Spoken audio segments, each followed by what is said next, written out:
This is Alex, Paul and Jess, a team of hustlers who have one aim: to make you, the public, part with your hard-earned cash. In this series, the hustlers will attempt to pull off some of their toughest scams yet, and to do so, they'll appear as you've never seen them before. This is The Real Hustle Undercover.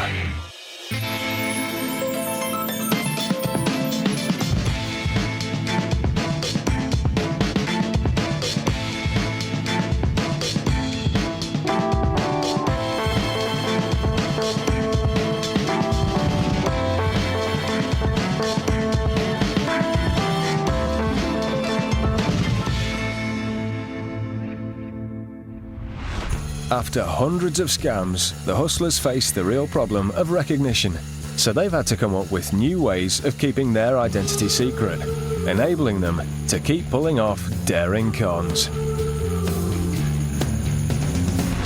The hustlers have assembled numerous disguises and created various characters, all designed to get the job of cheating you out of your money done.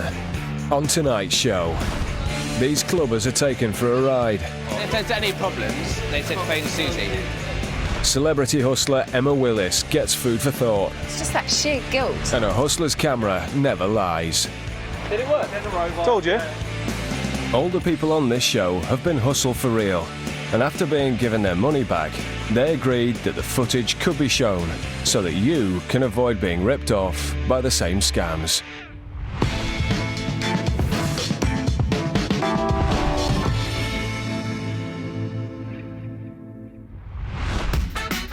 London's West End is home to some of the most glamorous night spots in the world. For most people, opportunities to get inside these exclusive venues and mingle with the celebs are few and far between. So when such a chance comes knocking, it's very hard to turn down. This is The Stretch. Jess has got herself a snazzy set of wheels for the evening, and a very dapper-looking driver. She's undercover as nightclub promoter Susie, and has come to this popular bar in search of some people looking to party. You don't know no one. What's going on? Hi guys. She immediately spots a group of potential customers. What I'm looking for, you're perfect. What are you doing tonight? Are you out? Are you staying out? Well, we were going to go out to see Lady Gaga. Really? Yeah. Well, listen, you lot look great. You've got a girl, which is wicked. Tonight we're doing a VIP package called Funky Buddha. We've got a limousine outside. It's got a bottle of champagne in there. Oh, yeah. You get queue jump to get in. You get to go into the VIP lounge. You get a big jug of cocktails every single hour, and it's £30 each, and girls go free. That's not fair. Sarah Harding's there tonight as well. Oh, my God. I can't believe this has just happened. They clearly like the sound of a VIP night at Funky Buddha, but decide to push their luck. £25. Would that convince you? Is that fair? I tell you what, that's not fair. That's very kind, and I will be kind to you and give you 25 quid. Yeah? £25. 25 quid each. It's a really good deal.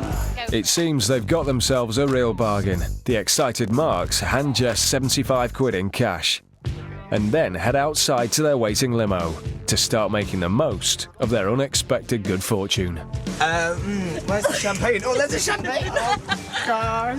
Hey, where's Paul? They waste no time reaching for the bubbly, It's your champagne, you open it, it's yours. and pretty soon they're off across town. The limo and the champagne are just as Jess promised, and these guys are looking forward to the night of their lives. Give you your wristbands so that you get in. Right, there you go. You need to stick these on. Get some. Go on, wristband. While they're enjoying themselves, Jess is hard at work. She makes sure they each get a wristband to flash at the doorman, and to get themselves all the free drinks she's promised them once inside. Fantastic. It's not every night they get to travel in such style, so they make sure they bag some souvenirs. As they approach the club, Jess puts another very exciting proposition to the Marks. Hang on a second. Lady Gaga's going to be there tonight. She's going to be in. No, hang on. She's going to be in the VIP, which is on the top floor. It costs a little bit more money, but you can go in there if you want. Tenner for the four of you to go in. What a coincidence. their favourite pop stars going to the very same club, and for an additional fee, they can rub shoulders with her. Yeah? I'll give you that. You're seriously, let me pay it because you paid loads. There you go, wicked. A chance like that won't come again. Oh, fantastic. That brings their total spend to a cool 85 quid. Yeah, just go straight in. She'll just let you straight in. Go straight in, okay. Remember, Susie, get them to call me any problems, Right. okay? Jess and Paul get straight back to work, leaving their happy customers to flash their wristbands and walk straight into the club. Hi, we've got wristbands. We got them from a lady, and she brought us in a limo. Said we're on the gap. Are you the man? Yeah. Yeah. Susie. They said if there's any problems, they said phone Susie. But not only have the club staff never heard of Susie, they've never seen wristbands like the ones the Marks are wearing. And that's not surprising, because those official-looking wristbands, which Jess told them were their passports to an unforgettable night, were in fact made by Alex. These people have been sold wristbands by somebody. Someone called Susie. Yeah. I've never seen these before. These don't mean You're serious? They don't. It dawns on the Marks that their very expensive evening has just come to a premature end. Oh, well, off. But for the hustlers, the night's far from over. Wait, who wants to bottle of champagne? With the deal they're offering, it's not long before they're separating some more very excited clubbers from their cash. And once they've dropped them outside a club they'll never get into, Jess and Paul can keep taking people for a ride all night long. We got in the limousine. Free champagne. We got champagne when we got in the limousine. 2 free drinks when we got there. Round and of then, drinks. And then on Cocktail. every hour, I'm we so were supposed to have got Jug of a jug of cocktails. cocktails. She's gone, Faye. Yeah. The woman. In the limo. We had yeah. a limo. Yeah.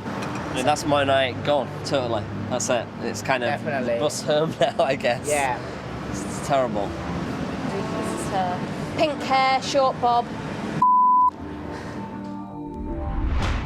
If you ever find yourself in this sort of situation where somebody approaches you with multiple offers and deals for nightclubs, then make sure you get that person to accompany you to the club before handing over any cash.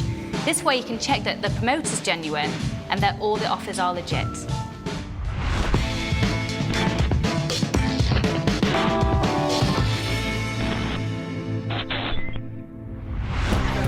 The life of a hustler is considered glamorous by some, so who better to put them right than a celebrity? Each week, Alex, Jess and Paul take a well-known personality and put them in the shoes of a hustler. I feel sick. They give you the inside track Feels so bad. and learn the harsh realities of just how it feels to con the public. As soon as you see him walk away like I felt so awful afterwards. Oh, I hate myself now. This is the Celebrity Hustle. This week's celebrity is presenter Emma Willis. I'm feeling really nervous and quite scared. I'm hoping I don't need to have brilliant acting skills because I'm not very good at that. I've seen the show, they're very good, and I hope that I don't let them down today, really. Hello. Time to meet the hustlers to find out what's in store. I'm really scared. Are you scared? Yeah. Okay, well look, this is what we're going to do. Today we're going to see unfortunately, how easy it is to commit possibly one of the most popular crimes at the moment, which is doing a runner at a restaurant. Okay. So Emma has to try the dine and dash.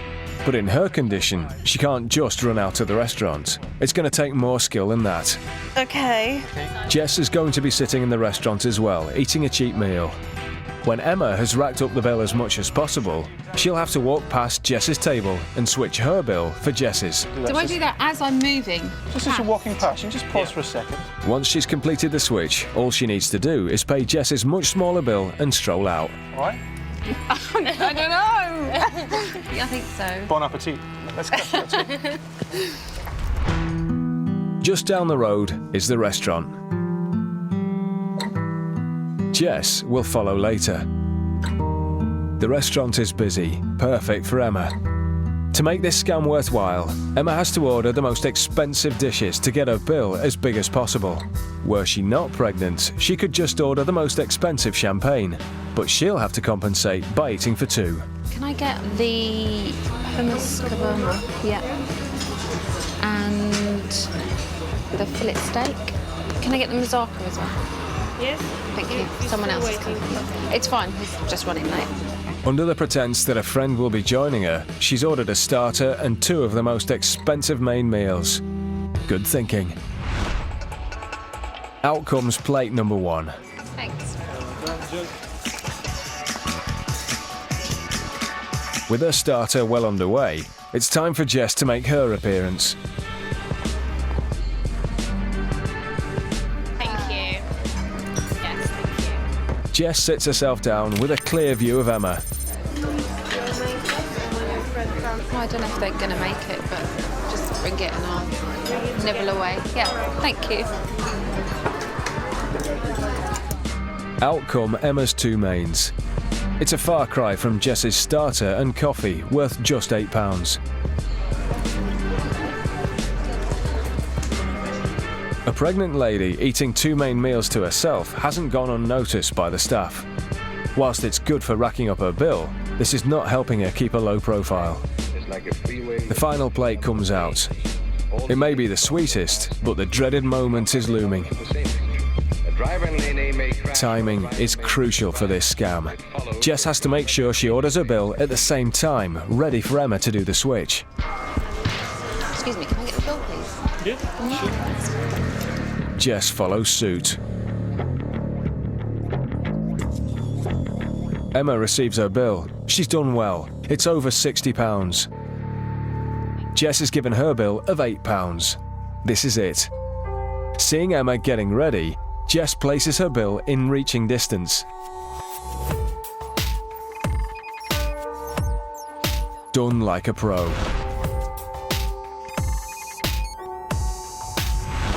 Emma disappears into the toilet. Now she has to pay for Jess's £8 bill and get out of there.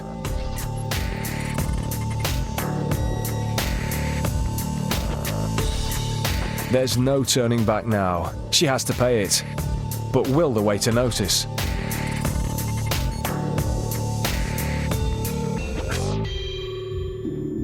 Using her phone as a distraction, Emma makes the smart move to pay at the bar instead of paying the waiters that have been serving her. Hi, how are you? Excuse me, could I just leave this quickly? Thank you. As she turns to leave, Emma narrowly avoids being spotted by the manager who'd noticed her eating earlier.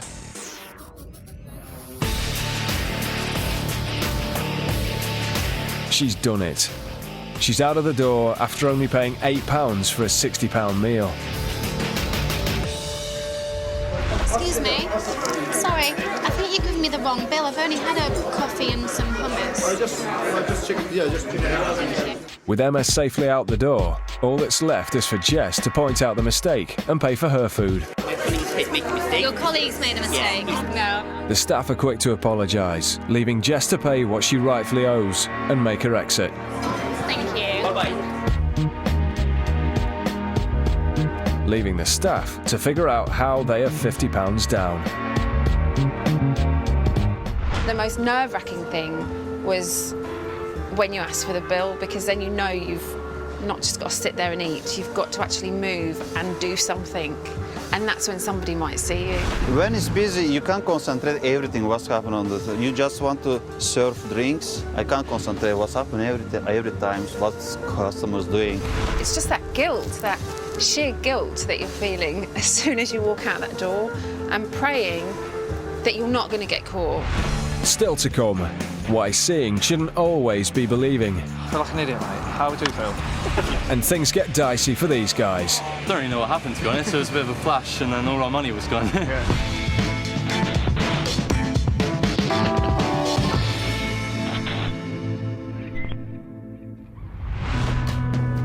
The hustlers have come to a busy car park in a popular retail complex. It's the perfect location, as they're selling a brand new product designed for car owners. And it's the answer to many motorists' prayers. This is the cover-up. Excuse me, lads. Can I introduce some anti-camera spray? Hi there. How are you? No? Do you know what this is? All right. It's a spray. You spray it onto any surface. Any kind of flash hits it, it immediately turns black. So you can spray it on anything that you don't want to be photographed. If for example, you were photographing your car to advertise it, then you could block it out that way. It has a multitude of uses. The Hustlers are selling a spray designed for car number plates. It claims to react to the flash of a camera, rendering the plates unreadable. This is an ideal way to protect your privacy when selling your vehicle, especially on the internet. But it also has another less legitimate but still appealing use. Would you like to see it in action? Yeah. If you stand here with the, you stand over here, face me, I'll take a photo of you. Now this part, as you can see, has been treated. Oh, I see. Yeah. This part's through, this has been treated. Alex and Paul don't expect people to take their word for it. They can prove it by taking a picture of their own treated number plate. That's what happens. The spray reacts with the flash. It sucks the light out of that one part of the light out as well. Okay. That's $24.99. The man is happily convinced and takes a can off their hands. Anyone you like? They all work the same. He leaves a happy customer, and he's the first of many.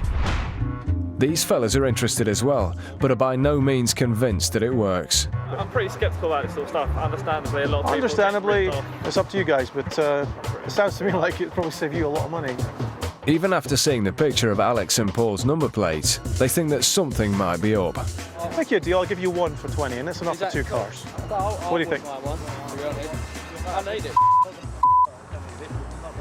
Well, I can assure you it works. It's on my car. It's on that. This is your car, this is that car? Yeah. Can you take a photo of that number plate and show me? Take a photo of that number plate for me. That car there. Oh, what's this? This guy is no pushover and is suspicious of the product's claims. But Alex and Paul are happy to accommodate his demands. Oh my God. It worked.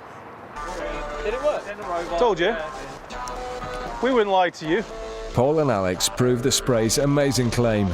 So well do they do it that this skeptic hands over 20 quid for a can. But the doubters keep coming. Okay, we'll do it. If Alex and Paul are up to anything shifty, then the only way to prove their claims is to spray it on a stranger's car, so they can watch the whole process. Yeah, go on in. That's it? Yeah. Another happy customer. Tell you what, you're going to be very happy with it. You have my word on that. For all it's worth. Okay. No matter what the doubters keep throwing at them, Alex and Paul have an answer for everything, making it a lucrative day for TRH Motors. So how does this spray actually work? Quite simply, it doesn't. Because it's actually the cheapest hairspray money can buy that's been repackaged. It all comes down to the camera, but there's nothing high-tech going on here. All that's required is a black marker pen. Paul simply draws an oblong mark on the front of the camera lens. When taking the photo, he just lines up the black mark to the number plate, completely blocking it out. It's so simple, but effective enough to sell a cheap can of hairspray for $24.99. Well, they took the spray because I was a little sceptical. I said, could you spray it on this car? They did. He showed me the picture and it wasn't there, it was a blur. And at that point I was sold. I'm convinced that it works. Well, it was an interesting experience. It's a product that I think would be worth exploring. Hairspray. Oh, what have you bought? What You bought it, your money. I feel like an idiot, mate. How would you feel? You can have a convincing way of selling a product. It's just how you present yourself and how you come across that can help you sell a product and trying it out. But in this case, it was different. Be very, very cautious when buying any products of this type. Firstly, it's very difficult to prove that any of them work. Now, if they do work, it is implied that a lot of them are used for illegal purposes. And if you get into that whole game, then you've got no form of recourse.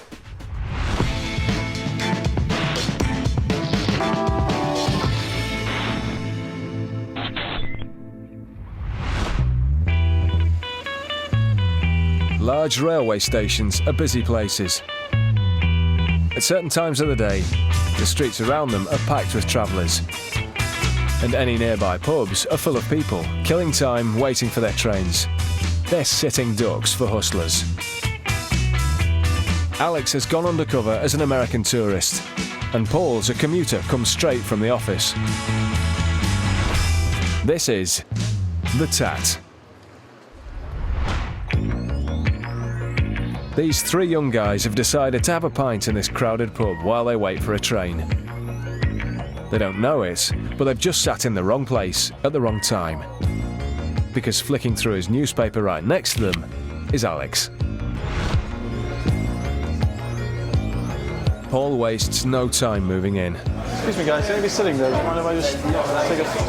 There's even a spare seat for him at the table. Perfect.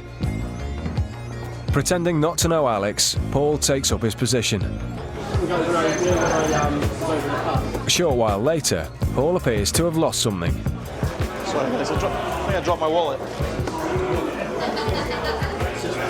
All right, you can pass it up. Sorry, thank you. The guy next to him spots Paul's wallet on the floor under the table. And that's not the only thing down there. It's yours, no, not mine, no. Sorry.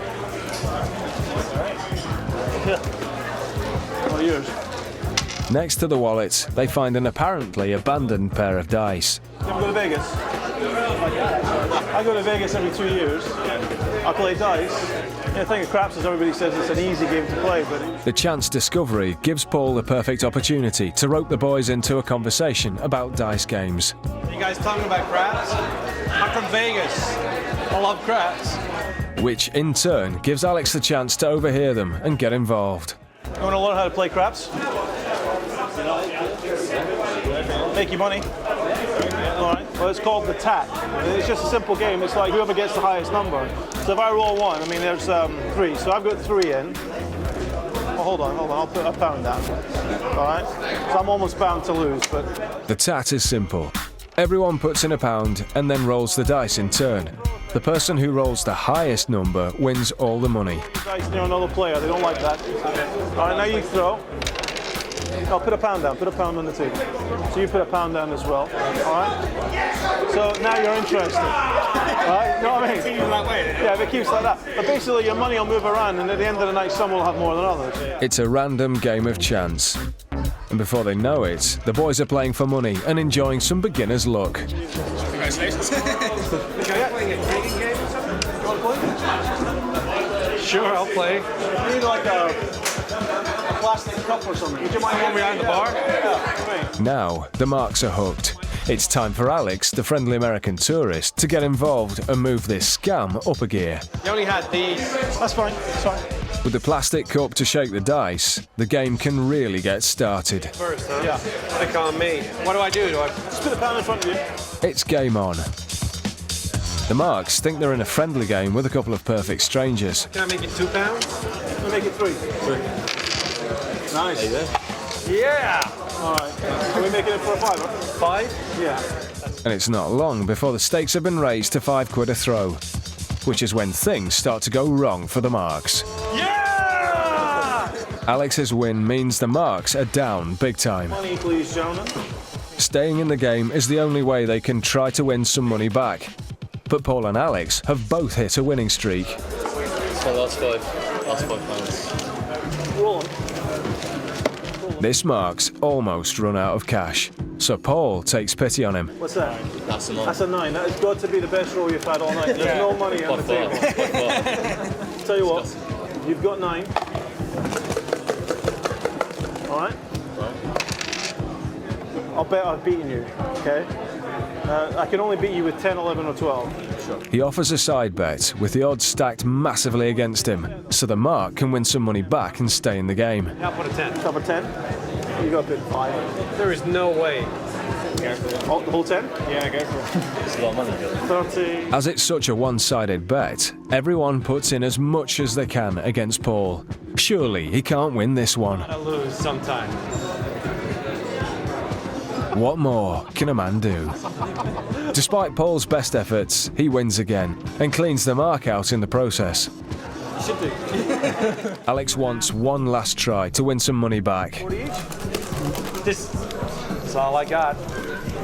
What you got? I only got 10. He and the only Mark with some money left throw in everything they've got. I wish you luck, but bad luck. I don't have any to give you. Whoa! Half Paul's winnings go to Alex, and the Marks are happy to see their fellow first-time player even things up a bit. I'm gonna stop right now. I'm gonna go and buy a DVD.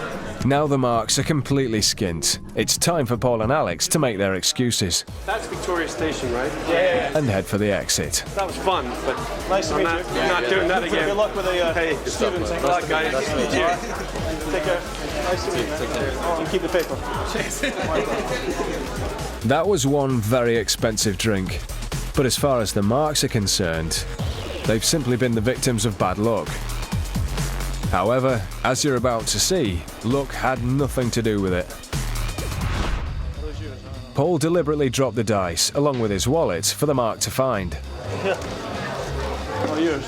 Those dice contain metal, and the hustlers were rigged with hidden magnets.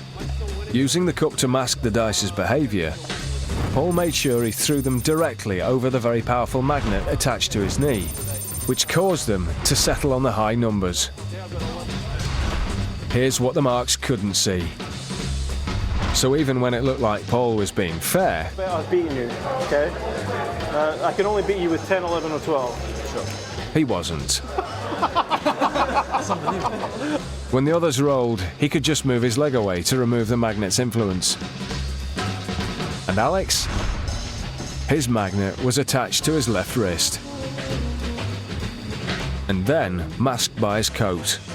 So whenever he wanted to win, he manoeuvred the cup towards his arm, resting on the table, guaranteeing him the high numbers required. I don't really know what happened, to be honest. It was a bit of a flash, and then all our money was gone.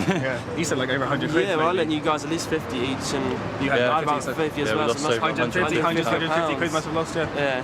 The American guy actually won it all at the end. Yeah. Did he? So, was it the American guy? Yeah. So I guess we can't really blame the guy with the dice. Unless they're working together. They could have been working together. But you never know. We don't know.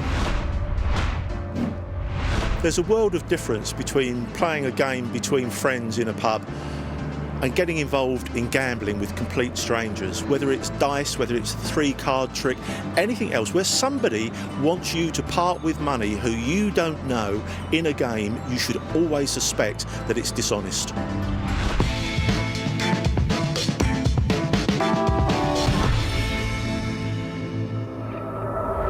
Where's the champagne? Oh, there's a champagne! So remember, hustlers are everywhere, and people aren't always who or what you think. Can I introduce some anti-camera spray? Appearances can be deceiving, so think twice and keep your wits and cash about you.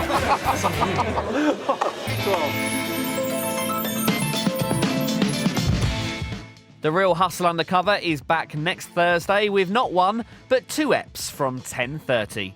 Next, catch up with tonight's Material Girl and the final episode with a guest appearance from Stephanie Beecham.